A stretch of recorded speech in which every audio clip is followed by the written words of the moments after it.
Hello, welcome back. Welcome to switch gear protection. Okay sir, आज fifth semester का मैं पहला यूनिट का पहला टॉपिक उठा रहा हूँ। अब तक हमने सिलेबस देख लिया, उसके बाद मैं बात करूँ तो उसके पूरे एनालिसिस देखा, सब्जेक्ट किस तरीके से स्टडी करने हैं। नाउ स्विच गियर प्रोटेक्शन के अंदर जो है आज मेरा पहला यूनिट होने वाला है, और वो यूनिट में फर्स्ट यूनिट के अंदर पहला ही है फंडामेंटल्स। पहला यूनिट टॉपिक क्या है, यानी फंडामेंटल कुछ फैक्ट्स आपको जानने होंगे, तभी इस टॉपिक के बारे में अपने को अच्छे से स्टडी कर सकते हैं। ओके सो आइए सर, थ्योरेटिकल चीजें हैं पर इसके बारे में समझना है।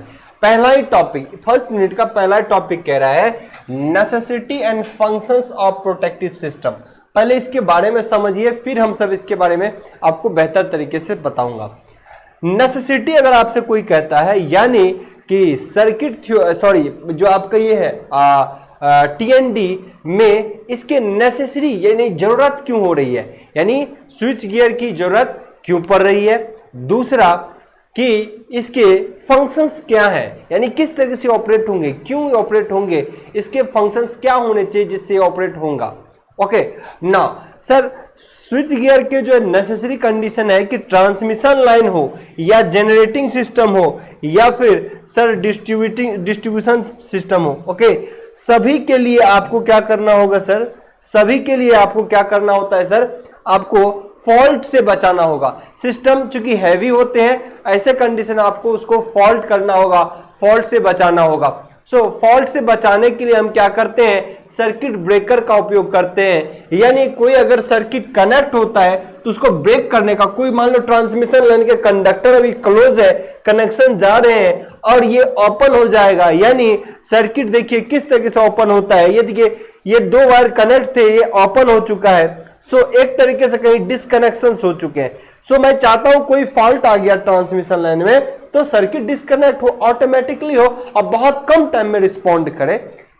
इन चीजों को बचाने के लिए किसी, चाहे जनरेटर हो, बस हो या ट्रांसमिशन लाइन के वायर हो, उनको बचाने के लिए हम ऐसा उपयोग करते हैं। ओके नाउ सर, मैं बात करूं कि अगर इसके फंक्शंस क्या होंगे। सर इसके फंक्शन ये होना चाहिए कि, अगर ध्यान से समझिएगा, मैं बता रहा हूं हर एक चीज को। सर इसके फंक्शंस ये होना चाहिए कि अगर सिस्टम कोई फॉल्ट किया तो तुरंत ऑपरेट करे, है ना। फंक्शन ऐसा होना चाहिए सर्किट में, चाहे ओवरलोड हो, अंडरलोड हो, है ना, नॉर्मल फॉल्ट हो जाए, ये कोई भी कंडीशन आए तो सर्किट ऑपरेट हो जाए, ये इनके अलग अलग फंक्शन होने चाहिए। सर मैं बात करूं यहां पे, तो मैं यहां पर सर आपको ध्यान से समझिएगा सर, मैं यहां पर सर नेसेसरी और फंक्शंस दोनों चीज बताऊंगा इस प्रोटेक्टिव सिस्टम के अंदर। तो पूरा ही थ्योरेटिकली चीज है, एक ओवरव्यू आपको समझ में आना चाहिए, पूरा थ्योरेटिकल चीज है। मैं एक बार समझाता हूं सर, देखिए क्या कह रहे हैं।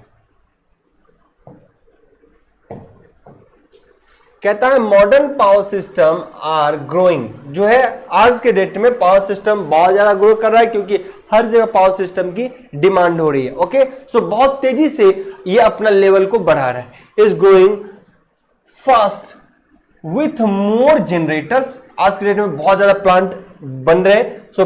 आपके प्लांट जब बढ़ रहे हैं जनरेटर बढ़ेगा, ट्रांसफार्मर बढ़ेंगे एंड लार्ज नेटवर्क। इसके नेटवर्क क्या हो रहे हैं, बहुत लार्ज। जहां पहले इलेक्ट्रिसिटी बहुत कम मिला करती थी, दिन भर में 2 घंटे इलेक्ट्रिसिटी आया करती थी, आज के डेट में हर जगह 24 घंटे, 20 घंटे, 22 घंटे इलेक्ट्रिसिटी रहती है। इसका रीजन क्या है, आपने बहुत ज्यादा प्लांट तैयार किए, आपने बहुत ज्यादा जेनेटिक स्टेशन बैठा है ना, ट्रांसमिशन हर जगह बैठा है, डिस्ट्रीब्यूशन हर जगह किया आपने। क्या हुआ, बहुत फास्टेस्ट ग्रो किया है। कौन सर, आपका आज के power systems. Okay large network in the systems. Okay for system operation high degree of reliability, मतलब इस सिस्टम को बहुत अच्छा रिलायबल विश्वसनीय बनाना है कि नहीं, हम कनेक्शंस आपको मोस्ट टाइम प्रोवाइड कराएंगे, इलेक्ट्रिसिटी ज्यादा देर प्रोवाइड कराएंगे। इसके लिए जरूरी है, इज रिक्वायर्ड। ओके मतलब क्या बोल रहा है, for system operation high degree of reliability is required, मतलब आपको हाई डिग्री की, बहुत अच्छे लेवल की इसकी विश्वसनीयता, रिलायबिलिटी मतलब विश्वसनीयता होनी चाहिए कि हाँ इलेक्ट्रिसिटी तो हम 24 आवर आपको प्रोवाइड करेंगे, चाहे आप इंडस्ट्री क्यों ना सेटअप करें। ओके ये आपकी डिमांड होनी चाहिए। Okay in order to protect this system lines या इक्विपमेंट्स। आपको पता है अगर ये सारे चीज आप रिलेबल कर रहे हैं तो इसके कंडीशन के लिए आपको ट्रांसमिशन लाइन या डिस्ट्रीब्यूशन लाइन या फिर उसके इक्विपमेंट्स जितने भी हैं उनको प्रोटेक्ट भी करना पड़ेगा। ओके, सो क्या बोला, in order to protect the system lines and equipments from danger from damage, okay, from damage due to under currents and और abnormal voltage caused by fault such as short circuit, the need for reliable protective device such as a relays and circuit breaker arises। कहता है कि अगर आपको reliability ज्यादा बढ़ानी है तो ऐसे कंडीशन में सर्किट ब्रेकर में जो डैमेज होने की खतरा हो, सर्किट जो आपका ट्रांसमिशन डिस्ट्रीब्यूशन सिस्टम है उसमें और जो इक्विपमेंट होते हैं उसमें चीजों को डैमेज होने से अगर बचाना है, चाहे वो ओवर वोल्टेज के कारण हो या अंडर वोल्टेज के कारण हो और या एबनॉर्मल वोल्टेज यानी नॉर्मल कंडीशन से अलग वोल्टेज के कारण हो, सो उन सभी चीजों से, चाहे उस फॉल्ट के कारण हो, सो उन सभी चीजों से बचने के लिए आपको क्या चाहिए आज के डे में सर? रिले और सर्किट ब्रेकर जैसे प्रोटेक्टिव डिवाइसेस चाहिए जो इसको क्या करे? प्रोटेक्ट करे। Okay, as already mentioned, the most common electrical hazardous against with the protection is required is the short circuit। जो आज की डेट में जो है सबसे हजार्डस जो है यानी हजार्डस जो हानि पहुंचाने वाला है वो शॉर्ट सर्किट। कहीं भी शॉर्ट होता है ना तो सबसे ज्यादा हैवी इफेक्ट पड़ता है आपके किसी भी सिस्टम में। सो उसके अगेंस्ट जो प्रोटेक्शन आपको पढ़ना है, क्या बोला है? As already mention the most common electrical hazards, hazards मतलब खतरनाक, ओके, खतरनाक, खतरा, okay, the electrical hazards against the protection is required the short circuit. यानी आपको प्रोटेक्शन जो रिक्वायर्ड है सबसे ज्यादा किसके अगेंस्ट करना पड़ेगा sir? Short circuiting. Short circuit condition में हैवी करंट बहुत ज्यादा फ्लो करता है जिससे बहुत सारा चीज डैमेज होने का खतरा होता है। इन चीजों से बचने के लिए सर प्रोटेक्शन बहुत मस्ट है। सो सबसे डेंजरस कौन सा है सर? Short circuit. उससे बचाना आपको सिस्टम को बहुत जरूरी है। हाउएवर जहां की there are many other abnormal conditions। इसके अलावा शॉर्ट सर्किट के अलावा बोला जा रहा है कि ट्रांसमिशन डिस्ट्रीब्यूशन या आपके सब स्टेशन या जनरेटिंग स्टेशन में बहुत सारे और भी कंडीशन हो सकते हैं फॉल्ट के जिससे आपको बचाना पड़ेगा। यानी शॉर्ट सर्किट के अलावा भी और भी एबनॉर्मल कंडीशन हो सकते हैं। वो कौन कौन से हो सकते हैं? एग्जांपल के लिए ओवरलोड्स। अगर सर आप ओवरलोड देते हो उससे भी इक्विपमेंट डैमेज होने का खतरा होता है, उनसे भी आपको बचना होगा। अंडर वोल्टेज मतलब एक लिमिट से कम वोल्टेज अगर किसी सिस्टम को मिले तब भी वो डैमेज हो सकता है, उससे भी प्रोटेक्ट करना आपको। ओवर वोल्टेज, ओवर वोल्टेज तो है ये 220 वोल्ट आ रहा है, अगर ये 400 वोल्टेज आएगा सारा सिस्टम मेरा डैमेज हो जाएगा। ओके, सो इससे भी बचना है। ओपन फेज, कहीं फेज ओपन हो जा रहा है उससे आपको बचना है। अनबैलेंस फेज, आपको पता है 3 फेज बैलेंस सिस्टम अपन पढ़ते हैं। अगर अनबैलेंस हो गया, किसी फेज में बहुत ज्यादा लोड है, किसी में बहुत कम एकदम लाइट लोड है, तो अनबैलेंस भी नहीं होना चाहिए। इन चीजों से भी आपको बचना है। Unbalance phase current, reversal of power, power reversal मतलब कि मान लो कोई जनरेटिंग स्टेशन है, इंडक्टिव लोड को ज्यादा दे रहा है पावर, अब पता चला कि सप्लाई खत्म हुआ, किसी कारण से फॉल्ट हो गया, मतलब सप्लाई डिस्कनेक्ट हुआ, तो अब जो हेवी इंडक्टिव है वही सप्लाई को क्या कर दे रहा है? एनर्जी देने लग रहा है, उससे भी चीजें डैमेज होती है, तो उसके अगेंस्ट भी प्रोटेक्शन चाहिए। Under frequency and over frequency मतलब एक जो रेटेड फ्रीक्वेंसी है उससे कम फ्रीक्वेंसी हो जाए उससे भी बचना है, रेटेड फ्रीक्वेंसी ज्यादा हो जाए उनसे भी बचना है। सो शॉर्ट सर्किट के अलावा बहुत सारे ऐसे फॉल्ट हैं जिनसे आपको लगातार बचना है। ओके, ओवर टेम्परेचर, कोई चीज टेम्परेचर से ज्यादा हीट हो रहा है तो उससे भी आपको बचना है। पावर स्विंगिंग हो रहा है, पावर स्विंग हो रहा है, पावर में फ्लक्चुएशंस देखने को मिल रहा है तो भी उनसे बचना है। Instability, power swinging stability, okay, for which some protective desired, मतलब कि इन सारे तरीके से, यानी शॉर्ट सर्किट ही एक ऐसा फॉल्ट नहीं है जिससे बचना है, उसके अलावा बहुत सारे एबनॉर्मल कंडीशन हो सकते हैं ट्रांसमिशन डिस्ट्रीब्यूशन और आपके डिवाइस के अंदर, जिससे आपको हमेशा प्रोटेक्टिव डिवाइस की नीड होगी और आपको उससे बचाना पड़ेगा। Okay, so this are the necessary condition, ये नेसेसरी कंडीशन है जिससे सर आप क्या कर सकते हो सर, जिससे आपको जरूरी होता है प्रोटेक्शन का। ओके, जिससे आपको क्या होता है सर? स्विच गियर प्रोटेक्शन का जरूरत होता है। यहाँ पे आपने बहुत सारी चीज देखा कि किस तरह से कोई जब चीजें कनेक्ट हो और जब ऑपरेट होता है तो उसको डिस्कनेक्ट होना चाहिए। ये सब रिले है सर, ये सब सर सर्किट ब्रेकर कनेक्शन जो रिले होते हैं जो आपने को मैंने देखा। ये देखिए स्विचिंग ऑपरेशन, गियर के ऑपरेशन किस तरीके से चलते हैं ना, मैकेनिकल गियर का ऑपरेशन है। कोई फॉल्ट आया फटक से सिग्नल सेंस किया, ऑपरेट यहाँ पे इसको सिग्नल देगा सर्किट ब्रेकर को, और सर्किट ब्रेकर जैसे कोई फॉल्ट आ गया सपोज ट्रांसमिशन डिस्ट्रीब्यूशन में, रिले तुरंत सेंस करेगा कि बहुत ज्यादा करंट जा रहा है ना, तो उसको आप या बहुत ज्यादा वोल्टेज है वो सेंस करेगा सर्किट ब्रेकर को, सर्किट ब्रेकर फटाक से ऑपरेट करेगा और ये जो कनेक्शन दिख रहा है ना दो वायर का है ना, वो उसको डिस्कनेक्ट कर देगा। ये देखिए ये डिस्कनेक्ट हो गया, ये दूरियां बनने लगी, ओके, ये दूरियां बन गई, नहीं तो ये कनेक्ट था। ओके, तो इस तरीके से होता है। एक फिक्स कॉन्स्टेंट होता है, एक मूवेबल, जिसमें दो ऐसे कनेक्ट है, एक फिक्स होगा एक आगे पीछे करेगा। सर्किट ब्रेकर के अंदर आगे पढ़ोगे एक फिक्स कॉन्टैक्ट होता है, एक मूवेबल, है ना। ये सारी चीजों हम आगे स्टडी आपको कराने वाले हैं। ये देखिए, और जैसे दूरियां बढ़ती है तो स्पार्किंग होता है ना, स्पार्क होता है, इन सब चीजों की कंसेप्ट में आगे बताने वाला हूं। सो इस तरीके से आपको क्यों नीड हुई प्रोटेक्शन की, सर्किट यानी स्विच गियर प्रोटेक्शन की नीड क्यों हुई, पहला टॉपिक आप बहुत अच्छे से समझ चुके होंगे। क्योंकि थियोरेटिकल है सर, इसमें लिखना बहुत पड़ता है। ये जोन वाइज प्रोटेक्शन कैसे करते हैं उसके बारे में थोड़ा सा डायग्राम दिया गया है, और इसी को फिर आगे थियोरेटिकल और भी बहुत सारी चीज इसके बारे में लिया गया। As rule on the occurrence, जो लगातार कोई चीज घटता है, ऑफ शॉर्ट सर्किट्स व्हिच में leads heavy disturbance in the normal operation, damage to equipments, impossible drops of voltage. The protective scheme is designed to disconnect or isolate the faulty section from the system without any delay. क्या कह रहा है? कह रहा है कि as a rule कहता है कि occurrence of short circuit in many Leeds of high, देखिए कह रहा है कि किसी भी ट्रांसमिशन या डिस्ट्रीब्यूशन वगैरह के अंदर कोई जो फॉल्ट होता है वो मेनली शॉर्ट सर्किट के कारण होता है। ओके, उसके अलावा बोल रहा है कि अगर ये नॉर्मल ऑपरेशन से अगर ये कोई आपका शॉर्ट सर्किट होता है तो वो हैवी डिस्टर्ब करता है आपके सिस्टम को। अगर सर वो हैवी डिस्टर्ब करेगा आपके सिस्टम को तो वो सर आपके सिस्टम को डैमेज कर सकता है, बहुत ज्यादा वोल्टेज को ड्रॉप करा सकता है। सो प्रोटेक्ट करना है ऐसे चीजों को, और इसके लिए आपको यूज करना पड़ेगा चाहे सर्किट ब्रेकर, डिस्कनेक्ट करने के लिए सर्किट ब्रेकर, या आइसोलेट करना पड़ेगा, चाहे आइसोलेटर होते हैं, आइसोलेटर उससे डिस्कनेक्ट करना पड़ेगा, और बिना कोई डिले, है ना, from the system without any delay. ऐसा नहीं अभी फॉल्ट हो गया चलते हैं 5 मिनट बाद डिले कर देंगे उसको, डिस्कनेक्ट कर देंगे, नहीं, तब तक तो बहुत सारा सिस्टम डैमेज हो चुका होगा। ओके, सो इंस्टेंट रिस्पॉन्स करना भी बहुत जरूरी है। So that's why we have to must need about किसका सर, रिले की बहुत जरूरत होती है। So these are the things sir. इसी तरीके से आप इन चीजों को पूरा देखिए, ये थियोरेटिकल एस्पेक्ट्स हैं, और थियोरेटिकल चीजों को आपको नोट डाउन करना है, लिखना है, और रिले वगैरह के ये देखिए जोन वाइज प्रोटेक्ट करते हैं ना। जैसे कि सपोज दैट फॉल्ट यहां आ गया, ये मान लो जनरेटिंग स्टेशन है, ट्रांसफार्मर है, अब इसको ना जोन वाइज बांटते हैं। ऐसा नहीं कि पटना से स्टार्ट किया और सीधे तार को लेके दिल्ली पे प्रोटेक्ट कर रहा हूं, यहां दिल्ली पहुंचा, अब यहां एक रिले लगा दिया, अब कोई भी फॉल्ट आएगा तो इफेक्ट तो सीधे पटना में पहुंच जाएगा।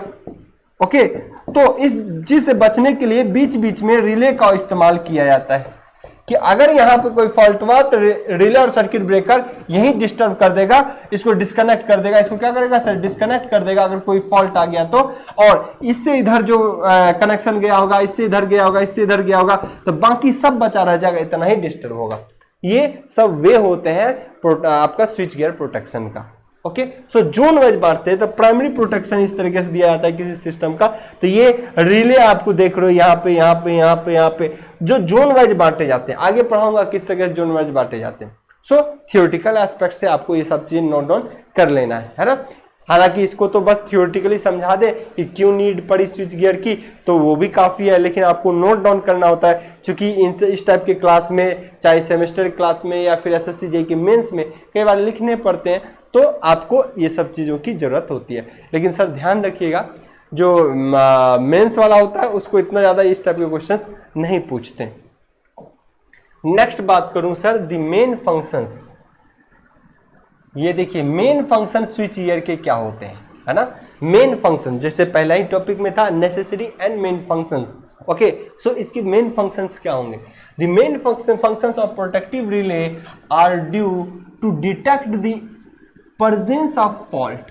ओके सर, जो मेन फंक्शन होना चाहिए हमारे स्विच गियर का वो क्या होना चाहिए कि कहीं कोई फॉल्ट आ गया ना सिस्टम में, तो उसको फटाक से आपको क्या करना है, डिटेक्ट करना है और सिग्नल सेंड करना है सर्किट ब्रेकर को, भाई तुम ओपन हो जाओ, डिस्कनेक्ट हो जाओ, ताकि बाकी चीज बचा रहेगा, पीछे वाला जहां फॉल्ट हुआ बस उसको हटा के एलिमिनेट कर दिया जाए, उसको एक साइड से डिस्कनेक्ट कर दिया जाए उस क्षेत्र को, बाद में उसको सही कर दीजिए और सिस्टम को फिर से कनेक्ट कर दीजिए। ओके, सो मेन जो फैक्ट्स होते हैं कि ये फंक्शन जो रिले की मेन होना चाहिए आपके सर्किट ब्रेकर के यानी स्विच गियर के जो रिले आपका मेन फंक्शन होना चाहिए टू डिटेक्ट द फॉल्ट को बड़ा जल्दी डिटेक्ट करे। और उसकी लोकेशन क्या है ये भी बड़ा इंपॉर्टेंट है। सर इसकी लोकेशन क्या है ये भी इंपॉर्टेंट है। सपोज दैट अगर कोई फॉल्ट यहां पे हो गया सर, तो लोकेशन ये रहा, तो ये रिले और ये रिले ऑपरेट हो और इस जोन को अलग डिस्कनेक्ट कर दे, इसका कनेक्शन इधर चल रहा होगा, इसका चल रहा है, बाकी सब चल रहा होगा। ओके, अगर इंटरकनेक्टेड ग्रिड इंटरकनेक्टेड सिस्टम होगा तो बाकी उधर भी कनेक्शन जा रहे होंगे हर जगह, ये जोन डिस्कनेक्ट हो गया। ओके, सो इस तरीके से आप ऑपरेट करते हैं। सो फॉल्ट को, इसके मेन स्विच गियर के क्या फंक्शंस होने चाहिए, पहला तो फॉल्ट को डिटेक्ट कर ले, दूसरा उसके लोकेशन को डिटेक्ट करे कि कहां पे फॉल्ट हुआ है। ओके, सो ऐसा नहीं कि हुआ है दिल्ली में, उसके लिए पूरा पटना तक उस जो है डिस्कनेक्ट करके रख दिए। सो इस रास्ते में बहुत सारा चीज डिस्टर्ब हुआ, बहुत सारी इंडस्ट्री डिस्टर्ब हो जाएंगे। ओके ना, आइए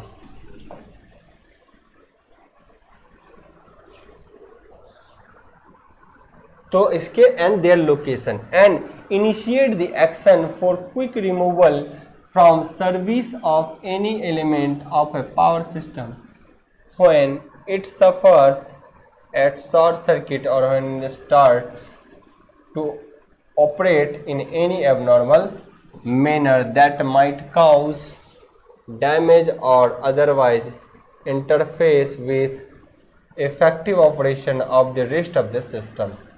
वही चीज ये कह रहा है कि अगर आपको पता चल जाए सिस्टम कहाँ फॉल्ट किया है, तो आपको तुरंत से यहाँ से यानी उस स्विच गियर को तुरंत ऑपरेट होना चाहिए और फॉल्टी को जो एरियाज है उसको रिमूव कर देना चाहिए, ताकि बाकी पावर सिस्टम जो हमारे रनिंग है वो चलता रहे। Okay, so sir this is all about this. आपको टोटल चीजें वही हुआ दिया हुआ है, आपको लैंग्वेज बस पढ़ना है और आपको नोट डाउन अच्छे से कर लेना है ना। एक पॉइंट यहाँ पे और दिया हुआ है, देखिए, circuit breaker are generally located so that each generators, आपको बोला ना पहले लेक्चर में, मतलब जो एनालिसिस बताया था, पूरे सर्किट ब्रेकर यानी स्विच गियर प्रोटेक्शन क्या, एक सर्किट ब्रेकर और रिले का कॉम्बिनेशन है। ओके, ये किस चीज का काम करता है प्रोटेक्ट करने का, हमेशा ट्रांसमिशन लाइन को, बस बार को प्रोटेक्ट करेगा, ट्रांसफार्मर को प्रोटेक्ट करेगा, बड़े बड़े जनरेटर यानी अल्टरनेटर को प्रोटेक्ट करेगा, मोटर को प्रोटेक्ट करेगा। ओके, जो हेवी मशीन्स होते हैं, बड़ी इंडस्ट्री में मोटर लगे होते हैं, उसको प्रोटेक्ट करने का काम करता है। वही चीजें यहाँ पे बोला है जो पहले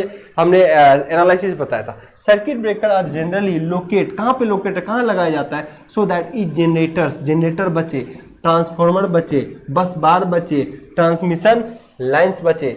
okay, it can be completely disconnect from the rest of the system. अगर कोई फॉल्ट आ गया तो रेस्ट ऑफ द सिस्टम से उसको डिस्कनेक्ट कर दें और बाकी पावर सिस्टम चलता रहेगा। सर एक चीज और ध्यान रखिएगा, यहाँ पे एक चीज और ध्यान रखना है कि कोई कहता होगा सर पावर सिस्टम में ट्रांसमिशन लाइन को कैसे प्रोटेक्ट करें, क्या वो जो टावर रहते हैं, बड़े बड़े टावर होते हैं, बड़े बड़े टावर जो होते हैं, और ये जो वायर आ रहा होता है, जो वायर आ रहा होता है,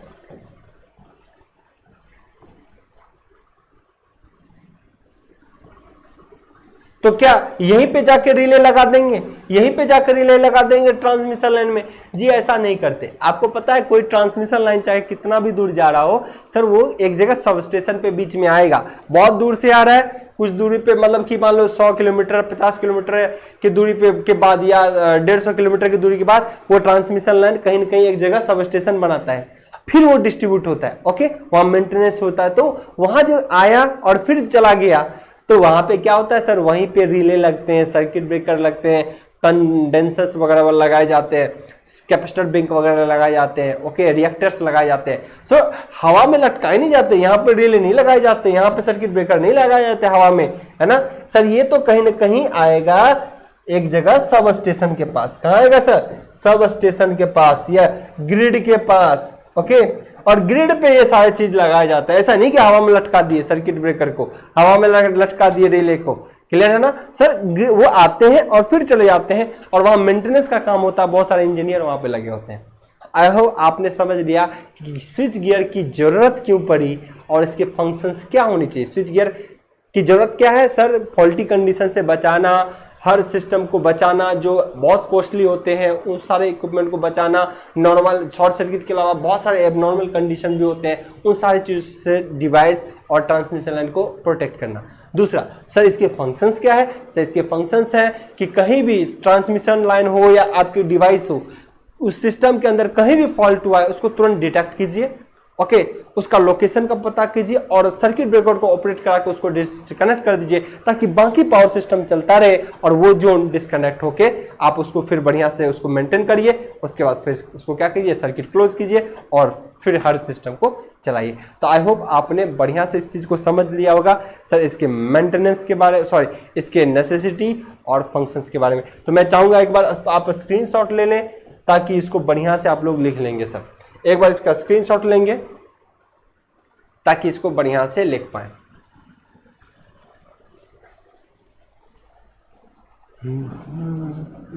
हो चुका होगा, है ना? चलिए दूसरा पेज।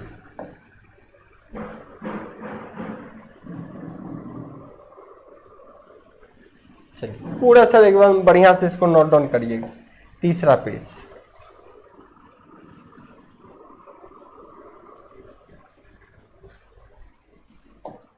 ओके।